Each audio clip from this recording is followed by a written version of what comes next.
എനിക്ക് ഭയങ്കര ഇഷ്ടമുള്ളൊരു സാധനം ആയതുകൊണ്ട് കേട്ടോ ഞാൻ ഭയങ്കര തിരക്കുള്ള ദിവസമായിട്ടും രാവിലെ ഇതിന് വേണ്ടിയിട്ട് സമയം മാറ്റി വയ്ക്കണത്. വേറൊന്നുമല്ല, ഡ്രാഗൺ ഫ്രൂട്ടാട്ടോ.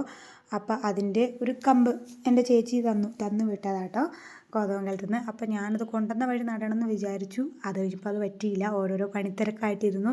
അപ്പോൾ 2 ദിവസമായപ്പോൾ 2 ദിവസം ഒന്നും അങ്ങനെ വെച്ചാലും കുഴപ്പമില്ലെന്നൊക്കെ ഞാൻ യൂട്യൂബിൽ കണ്ടു കേട്ടോ. അപ്പം അത് പറ്റാത്തതിന് കാരണം അത് സാഫിൽ ഒന്ന് മുക്കിയിട്ടൊക്കെ വേണം നടാൻ എന്നൊക്കെ പറഞ്ഞ് കണ്ടു കേട്ടോ. അപ്പോൾ അതൊക്കെ കൊണ്ടായിരുന്നു അങ്ങനെ സംഭവിച്ചത്. പക്ഷേ അതൊന്നും മേടിക്കാൻ പറ്റിയില്ല. അങ്ങനെ വെച്ചുകൊണ്ടിരുന്ന് നശിപ്പിച്ച് കളയാൻ പറ്റാത്തതുകൊണ്ട് ഞാൻ ചകിരിച്ചോറും മണ്ണും കൂടെ മിക്സ് ആക്കിയിട്ട് അതിൽ നട്ടു കേട്ടോ. അപ്പോൾ ഒത്തിരി വെള്ളമൊന്നും പറ്റത്തില്ല എന്ന് പറഞ്ഞുകൊണ്ട് ഞാനിതൊരു സൈഡാക്കി വെച്ചു. എന്തായാലും നമുക്ക് നോക്കാം സെറ്റായിട്ട് വരുമെന്ന്. അതിൻ്റെ ഇടയ്ക്കുള്ള വലിയ പണിയെന്ന് പറഞ്ഞാൽ ഇതായിരുന്നു കേട്ടോ. നമ്മുടെ മുറ്റത്തിന് 2 പില്ലർ കാലിടാൻ വേണ്ടിയിട്ട് അത് കോൺക്രീറ്റ് ചെയ്യുമായിരുന്നു. അപ്പം അച്ചാച്ചനും ഏട്ടയും കൂടെ കൂടിയാട്ടോ ചെയ്തുകൊണ്ടിരുന്നത്. ഇപ്പോൾ 2-3 ദിവസമായിട്ട് അവർ തന്നെയാട്ടോ ചെയ്യുന്നത്.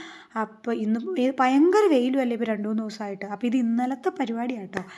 അപ്പം ഞാനും കൂടി. അപ്പം ഞാൻ അവരോടൊരു കണ്ടീഷൻ പറഞ്ഞു, ഇന്ന് കഞ്ഞിയും കറിയൊന്നും വെക്കാൻ അകത്തേക്ക് പോകാൻ പറ്റില്ല. എനിക്ക് ഈ സമയത്താട്ടോ ശരിക്കും വീട്ടിലൊരാളില്ലാത്ത തന്നെ അമ്മച്ചി പോയതിന് എനിക്ക് ശരിക്കും മിസ് ചെയ്തു. കാരണം ഞാൻ കുറച്ച് വെള്ളം, നമുക്ക് 2 ഭായിമാർ പണിയാനുണ്ടല്ലോ. അപ്പോൾ നമുക്ക് അവർക്ക് വെള്ളം എന്തെങ്കിലും എടുത്ത് കൊടുക്കാണ്ടെങ്കിൽ ഈ സിമെൻറ്റിൽ നിന്ന് ചാടി അകത്ത് പോയി കാലൊക്കെ കഴുകിയിട്ട് പെരക്കകത്ത് പോയി ഒക്കെ വേണ്ടോ ചെയ്യാൻ.